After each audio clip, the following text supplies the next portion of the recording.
Hey guys, welcome back to another video. I am Kumar Prabhakar in short के पीछे, और मेरे इस नए वीडियो में आप सभी का बहुत बहुत स्वागत है। सो गाइस, आज की वीडियो जो एक सीरीज़ होगी ऐसे फेमस पर्सनालिटीज़ की स्टोरीज़, ऐसे इंस्पिरेशनल स्टोरीज़ की जो आप सभी को शायद ही कभी पता होगी, जिसके बारे में दरअसल ये सीरीज़ ऐसे पर्सनालिटीज़, ऐसे हीरोज़ के ऊपर है जिन्होंने अपनी स्टोरीज़ को ऐसे बुक्स में मेंशन किया है जो लोगों तक उन्होंने पहुंचाने की कोशिश की है। आज के बिजी स्केड्यूल में हर किसी के पास टाइम नहीं होता है कि वो बुक्स पढ़े, उन्हें समझे, उनसे सीखे। तो मैं आप सभी लोगों के लिए ऐसी वीडियो लेके आऊँ, एक ऐसी सीरीज़ लेके आऊँ जिसमें आप सभी के लिए टाइम भी बचे, आप सभी लोग ऐसे फैक्ट्स, ऐसे इंस्पिरेशन स्टोरीज़, ऐसे पर्सनैलिटीज़ की जानें, सीखें उनसे और लाइफ में इसे अप्लाई करें। तो बिना देरी किए शुरू करते आज की ये सीरीज़, जो कि शुरुआत होगी मेरे हीरो, मेरे इंस्पिरेशन युवराज सिंह के साथ, उनकी कहानी के साथ। ये बुक जो आप देख रहे हैं, the test of my life, Yuvraj Singh the test of my life, इस ऑटोबायोग्राफी का नाम है। और मैंने इसे बहुत पहले पढ़ रखा था, बट मैंने सोचा कि क्यों ना इसकी शुरुआत यहीं से की जाए। तो इस बुक में युवराज सिंह ने अपने कैंसर से पहले की ज़िंदगी, कैंसर के दौरान और उसके बाद की ज़िंदगी को मेंशन किया। और मुझे इतनी खुशी हो रही है कि मैं ये स्टोरी आप सभी से शेयर करने वाला हूँ, बिकॉज मैंने इससे काफ़ी कुछ सीखा है, काफ़ी कुछ, लाइक लिटरली। और इसलिए मैं क्या करने वाला हूँ कि आपको पहले इस बुक के बारे में एक ब्रीफ जानकारी दे दूँगा, उसके बाद हम शुरू करेंगे युवराज सिंह की इंस्पिरेशनल स्टोरीज़। हाँ जी, तो बेसिकली ये बुक का नाम है the test of my life, from cricket to cancer and back. और इसमें कई फेमस एथलीट्स ने अपने रिमार्क्स लिखे हैं, लाइक जैसे आप इसमें देख सकते हैं कि सचिन तेंदुलकर ने इसमें रिमार्क्स लिखा है कि प्योर इंस्पिरेशन। बुक के पीछे आप जाएंगे तो इसमें कई सारे एथलीट्स हैं जिन्होंने अपनी रिव्यूज़ या यूँ कहो तो अपने ओपिनियंस, अपने आइडियाज़ इस बुक के लिए लिखे हुए। लाइक सचिन तेंदुलकर ने लिखा है कि this is a story of strong fight back in life, it is pure inspiration for all it's readers. Kevin Pietersen, जो कि क्रिकेटर है, जो कि इंग्लैंड के क्रिकेटर है, केविन पीटरसन, उन्होंने इसमें लिखा है कि माई फ्रेंड पाइचकर is the stuff of legend on and off the field. His book the test of my life is about incomparable self belief against real life odds. I'm sure it will touch many hearts and motivate many people across the world to fight cancer and other battles in life with intent and honor. Virat Kohli, उन्होंने लिखा है इस पे कि even when he was facing some of the toughest days of his life, he kept his chin up and never allowed us to feel sad about him. He lived as a normal person, talked as a normal person, and more importantly, always sounded normal. This is a very rare quality. Rahul Dravid ने लिखा है, Yuvraj Singh has shown immense courage and self belief while fighting the biggest battle of his life. He is sharing example of grit and positive attitude. And with his movement against this cancer, I think he will achieve much more outside the field of cricket than on the field.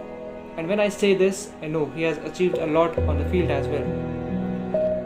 Harbhajan Singh ने लिखा है, hats off to him, he came out strong. His will to survive was way above any one of ours. He is a real life lion. He has won the battle of life. Saina Nehwal, tennis player, उन्होंने लिखा है, Yuvraj Singh is an inspiration for each one of us. His zeal and determination to fight and overcome cancer and share his experiences through his book is highly commendable. I salute Yuvraj and his fighting spirit. Even me too.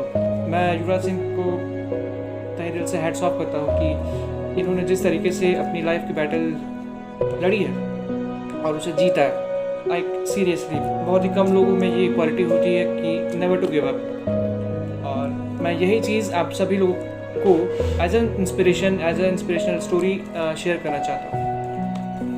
तो book खोलते ही आप इसमें देखेंगे कि एक timeline दिया हुआ है, basically timeline for a sequence of events, जिसमें इन्होंने फर्स्ट ऑफ ऑल टाइमलाइन शुरू होता है वर्ल्ड कप के फाइनल के दिन से। लाइक वर्ल्ड कप का फाइनल हुआ, फिर अप्रैल 2011 वर्ल्ड कप का फाइनल। मई 2011 युवराज सिंह के चेस्ट का एक्सरे हुआ लास्ट वीक ऑफ मई में, और उस वक्त पॉसिबिलिटी था कि उनके लंग्स में कुछ काइंड ऑफ ट्यूमर है। July August 2011 he travels to England, plays a test match, gets injured in the second test match and returns back to India in the first week of August 2011. August-September 2011 alternative theory for tumor undertaken in Jatin Chaudhary's care. उनके बारे में भी हम जानेंगे कौन है Jatin Chaudhary. October 2011 confusion over the exact nature of the tumor. Biopsy report conducted in an end October suggests that this could be a rare germ cell tumor called a seminoma, unconfirmed. In November 2011, India plays West Indies test match. Yuvraj Singh plays 2 tests and dropped in the 3rd test match. December 2011, Yuvraj trains at NCA National Cricket Academy, Bangalore to be ready for the ODI series Australia. January 2012, scans in Bangalore and an oncologist in Delhi confirmed that Yuvraj has mediastinal seminoma, a germ cell cancer. इसके बारे में भी हम बाद में book में जानेंगे कि आखिर ये किस टाइप का एक ट्यूमर है, एक कैंसर सेल है। Yuvraj pulls out of ODI matches in Australia, meets Dr. Peter Harper in London, and in the 3rd week of January, he is advised to take immediate chemotherapy. तो उस वक्त doctor Peter hopper एक oncologist London के, उन्होंने immediate chemotherapy के लिए उन्होंने advice किया युवराज सिंह को। March 2012 chemotherapy ends in March 28। So basically जनवरी 25 से उनकी कीमोथेरेपी की साइकिल शुरू हुई और मार्च में ये ख़त्म हुई जाके। देन इन अप्रैल 2012 ही arrives back in India on 9th of April. May 2012 he begins training on May 20 at NCA Bangalore. July 2012 Yuvraj launches cancer charity UVCAN. August 2012 is named in India T20 play squad against New Zealand at home and the World T20 tournament in Sri Lanka. So August 2012 में इनका नाम select हो जाता है against New Zealand और श्रीलंका के खिलाफ series के लिए। फिर सितंबर 2012 में ये अपना पहला मैच खेलते हैं अगेंस्ट न्यूजीलैंड इन चेन्नई। अब बारी आती है एक्नॉलेजमेंट की, जिसमें ये एक्नॉलेज करते हैं सबसे पहले अपनी मॉम को, जिन्होंने पूरा साथ दिया कीमोथेरेपी साइकिल के दौरान और उसके बाद भी और उसके शुरू से बहुत पहले से। उसके बाद ये एक्नॉलेज करते हैं अपने फादर को, अपने भाई को, उसके बाद अपने personal oncologist doctor Nitesh Rohatgi and his teammates, the BCCI officials, जिन्होंने काफ़ी सीक्रेट रखा था युवराज सिंह के इस कैंसर वाले न्यूज़ को। फिर हम आते हैं, ये शुरू करने से पहले आपको बताना चाहता हूँ कि इसमें 6 चैप्टर्स हैं, 6 चैप्टर्स में ये बुक बटा हुआ है और हम फर्स्ट चैप्टर से शुरू करने वाले हैं। बट उससे पहले ये ब्रीफ स्टोरी है जिसमें युवराज सिंह ने मेंशन किया है कि कैसे वो जब इंडियानापोलिस पहुंचते हैं अपनी मॉम के साथ रात के 11 बजे, तो उन्होंने एक होटल बुक किया हुआ था और उसी रात वो जनवरी 2010 की वो रात याद करते हैं जब साउथ अफ्रीका से वो लोग टूर्नामेंट खेल रहे थे साउथ अफ्रीका में, और एक रात पहले वो होटल में खून की उल्टी करते हैं और तब उनको पहला सिम्टम दिखता है कैंसर का। उसके बाद ये अपने नेक्स्ट दिन के मैच के बारे में हाल बताते हैं कि कैसे साउथ अफ्रीका के एक फास्ट बॉलर के खिलाफ ये लोग ओवर्स खेल रहे थे, जॉन बोथा, और उसमें सचिन तेंदुलकर आउट हो गए 67 for 2। Then MS came in the ground and then he played some tremendous innings with MS in that match. But match के दौरान जब वो खेल रहे थे, तो जब वो सिंगल डबल्स भाग रहे थे, तो युवराज सिंह को ऐसा महसूस हो रहा था like his lung is filling with only half of the oxygen, like बहुत ही कम मात्रा में ऑक्सीजन उनकी लेफ्ट लंग में पहुंच रही थी जब भी वो सिंगल्स को डबल्स में कन्वर्ट कर रहे थे। तो उस वक्त तो उन्होंने ध्यान नहीं दिया, बट बाद में मैच के बाद में जब वो मैच जीते, तो उस वक्त जब इंडिया टीम मैच जीत गई और सारे फील्डर्स जो थे, सारे प्लेयर जो थे युवराज सिंह ऊपर चढ़ गए और उस वक्त उन्हें बहुत ही सफोकेशन से हो रही थी। तब उनके जस्ट ऊपर में यूसुफ पठान थे, तो उन्होंने यूसुफ से कहा यूसुफ उठ यार, मुझे सांस नहीं आ रही है। और तब यूसुफ वहाँ से उठ जाते हैं और फिर जब युवराज सिंह वापस होटल जाने लगते हैं तो वो ये बात अपनी फिजियो से कहते हैं। फिजियो पॉल क्लोज उनके फिजियो का नाम था उस वक्त। तो उनसे इन्होंने डिस्कस किया कि कैसे मतलब वो फील कर रहे थे, कैसी ब्रीदिंग प्रॉब्लम उन्हें हो रही थी युवराज सिंह को खेलने के दौरान। तो फिजियो कहते हैं कि चलो क्यों ना इसका डायग्नोसिस इसी वक्त कराया जाए। तो युवराज सिंह कहते हैं कि कोई बात नहीं, अब वैसे भी वर्ल्ड कप की तैयारी के लिए ट्रेनिंग कैंप शुरू होने वाले हैं, तो हम उसी में बिज़ी हो जाएंगे। तो फिर वो उसमें बिज़ी हो जाते हैं। उसके बाद वो प्रेजेंट में जब रहते हैं, याद करते हैं कि जब वो अमेरिका में थे, उनकी फर्स्ट नाइट जब अमेरिका में थी, तो अपने होटल बेड पे वो यही सब चीज़ें सोच रहे थे कि कैसे वो शाम मैच के दौरान उन्हें महसूस हो रहा था। इसमें उन्होंने लिखा है कि the next day on the morning of the 24th of January, mom, doctor Nitish and I found ourselves in a small tidy consultation room with a picture of flowers hanging on a wall. So basically जब वो लोग Indianapolis पहुँचे तो उसके अगले दिन वो लोग एक क्लिनिक पहुँचते हैं, जिसमें वो लोग उस क्लिनिक का डिस्क्रिप्शन देते हैं, जो रहता है कि वो क्लिनिक बहुत ही छोटा, टाइडी और कंसल्टेशन रूम जो है बहुत ही नीट एंड क्लीन सराउंडिंग का रहता है। और वो बताते हैं कि वो उस वक्त डॉक्टर एंड हॉर्न करके एक डॉक्टर है, वो उनसे मिलने आए। There was a checkup, I was examined, after which I was counselled, I was told that I would start chemotherapy the next day Wednesday. I would be admitted for the day. After a dose was complete, I could go home. तो युवराज सिंह इसमें बताते हैं कि कैसे chemotherapy के total 3 इन्हें पूरी करनी है, 21 डेज़ के 3 साइकिल्स। तो इस हिसाब से 57 डेज़ का पूरा एक कीमोथेरेपी ट्रीटमेंट चलेगा और इस तरीके से उन्हें उतने दिन वहाँ रहना है। सो बेसिकली कीमोथेरेपी आपको ड्रग्स इसमें चढ़ाए जाते हैं, कुछ इम्पॉर्टेंट ऐसे ड्रग्स चढ़ाए जाते हैं जो कैंसर सेल्स की ग्रोथ को मिनिमाइज कर देते हैं और एक हद तक उन्हें ख़त्म भी कर देते हैं। तो ऐसे ड्रग्स इस कीमोथेरेपी में इस्तेमाल किया जाता है।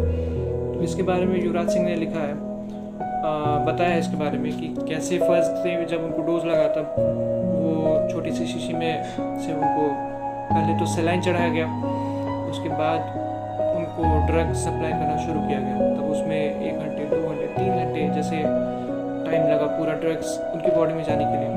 फर्स्ट डे कुछ नहीं लगा, बस वो ड्रग्स चढ़ा सलाइन के बाद वो लोग अपने होटल गए और तब तक पारून चड्डा करके एक इंडियानापोलिस के एक ये सिटीजन थे, वो वहाँ आए, उनके साथ युवराज सिंह के साथ मिले और उनके लिए कुछ ग्रोसरीज लेके आए थे साथ में कनाडा से। ड्राइव करके 9 घंटे की ड्राइव करके कुछ ग्रोसरीज लेके आए थे युवराज सिंह के लिए स्पेशली। तो युवराज सिंह इसमें बताते हैं कि कैसे इंडियानापोलिस में उन्हें 5 दिन के लिए एक होटल मिला था और वो ज़्यादा दिन तक उसमें नहीं ठहर सकते थे, बिकॉज इंडियानापोलिस में एक बास्केटबॉल चैम्पियनशिप शुरू होने वाली थी, जो कि काइंड ऑफ इंडिया के IPL की तर्ज पे ही टूर्नामेंट होती है। सारा शहर डेकोरेटेड होता है, सारे क्लब्स, पब्स, होटल्स पहले से रहते हैं। तो इस वजह से उन्होंने अपने मैनेजर को कहा कि एक दूसरी जगह खोजी जाए उनके रहने के लिए, जो कि हॉस्पिटल से थोड़ी दूर हो इंडियानापोलिस में। मैनेजर साहब यही करते हैं। मैनेजर साहब जब देखते हैं तो इंडियानापोलिस के एक अपार्टमेंट, कॉस्मोपॉलिटन अपार्टमेंट है, उस नाम है उस अपार्टमेंट का, कॉस्मोपॉलिटन। तो वहाँ वो लोग शिफ्ट हो जाते हैं और उसके पास में बहुत ही सुंदर सा कैनाल है, लाइक वहाँ पे लोग आते जाते हैं, वहाँ पे घूमते हैं और उसी के पास में उन्होंने एक रूम लिया हुआ था अपार्टमेंट में। युवराज सिंह बहुत खुश होते हैं, लाइक इतने महीनों में कुछ तो अच्छा हुआ है, ये कह के वो कहते हैं कि यार हमने जैकपॉट हिट कर दी। उसके बाद युवराज सिंह वो शाम याद करते हैं, जब अपने रूम में रहते हैं युवराज सिंह, तो वो एक शाम याद करते हैं जब वर्ल्ड कप का फाइनल का दिन था। उसकी एक रात पहले कैसे उनके फिजियो हर रूम में जाके चेक कर रहे थे कि प्लेयर्स अपने आराम से रह रहे कि नहीं रह रहे। तो उस वक्त वो युवराज सिंह के नॉट्स ढीले कर रहे थे, शोल्डर के, नेक के। तो उस वक्त युवराज सिंह उनसे यही कह रहे थे अपने फिजियो से कि यार कुछ भी हो जाए, बस हमें वर्ल्ड कप मिल जाए, भगवान हमसे कुछ भी ले ले, मुझे कोई भी बड़े से बड़ा पेन मुझे दे दे, बट वर्ल्ड कप हमें दे दे। युवराज सिंह उस वक्त बहुत ही ज़्यादा नर्वस थे और उनके फिजियो को लगा कि हो सकता है कि नर्वसनेस की वजह से ऐसा ये बोल रहे हैं, तो उस वक्त उन्होंने इतना ध्यान नहीं दिया। अगले दिन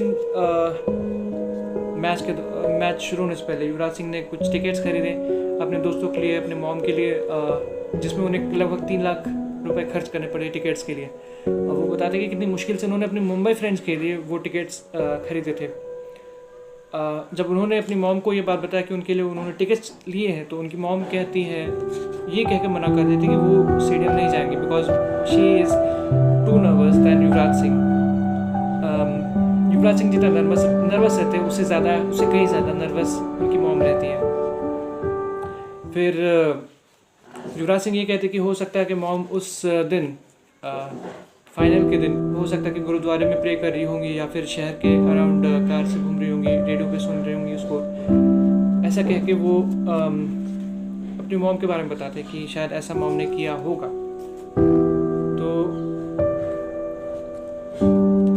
उस रात वर्ल्ड कप के फाइनल से एक रात पहले युवराज सिंह 10:30 बजे सोते हैं और सुबह उठते हैं आराम से 7-8 घंटे की नींद पूरी करके। युवराज सिंह काफ़ी ज़्यादा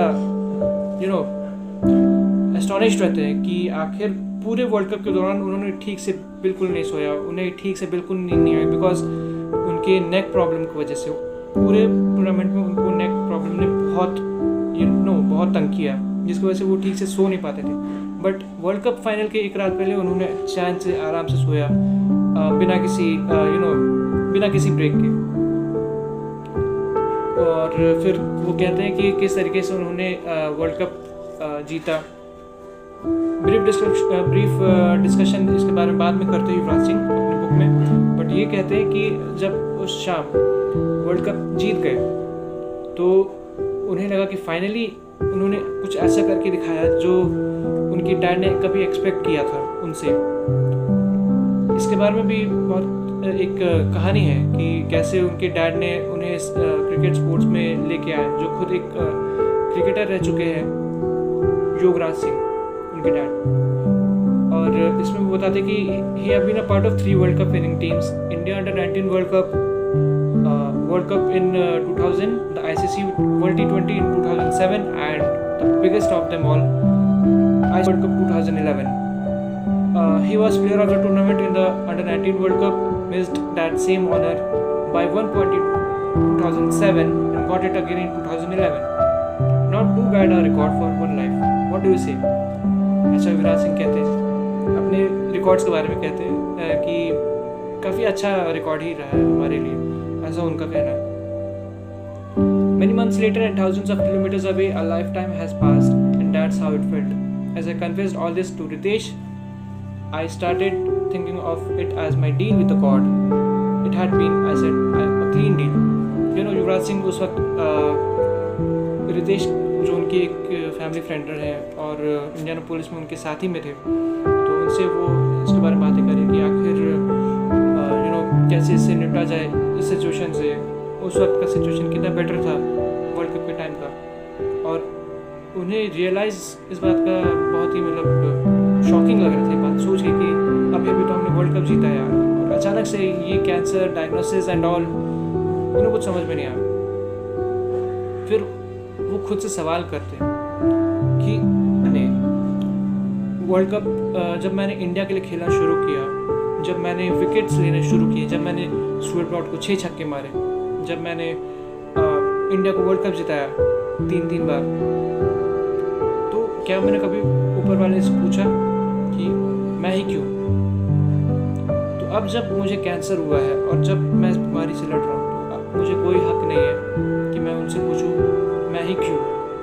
बिकॉज जब भी आपके साथ कुछ अच्छा होता है तो आप उसके बारे में ये सवाल नहीं करते कि मैं ही क्यों आखिर गॉड ने आपको चुना उस अच्छे काम के लिए। तो जब आपके साथ बुरा हो रहा है तो आखिर आप ऐसे कैसे एक्सपेक्ट कर सकते कि आप उस भगवान से पूछें कि मैं ही क्यों?